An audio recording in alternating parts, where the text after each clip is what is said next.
वजाबाकीची क्रिया शिकणार आहोत. तर वजाबाकी करत असताना नेमका गोंधळ कुठे होत आहे माझ्या लक्षात असं आलं की विद्यार्थ्यांचा हातच्याची वजाबाकी करत असताना हातच्या घेताना गोंधळ होत आहे. त्यासाठी आपण एक सहज सोप्या पद्धतीने वजाबाकी कशी करायची याची स्ट्रिक घेणार आहोत. उदाहरण घेऊया. इथं 600 वजा 415. बघा आता या ठिकाणी काय होतं बघा, शून्यातून 5 काढायचं, इकडचं हातच्या तिकडे गेले, या ठिकाणी आपला गोंधळ होत आहे. यासाठी सहज आणि सोप्या पद्धतीने आपल्याला हे उत्तर काढता येतं.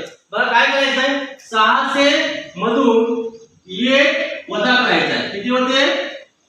599. बघा कशाच प्रकारे खाली किती आहे? 415. 415 मधून 1 वजा करायचा आहे. किती होते? 414. बघा या आता काय करायचं आहे आपल्याला, आता सहज वजाबाकी सोडवता येईल. 599 वजा 414. बघा या ठिकाणी बघा 9 मधून 4 गेले, किती राहिले? 5. 9 मधून 1 गेला 8 आणि 5 मधून 4 गेले 1.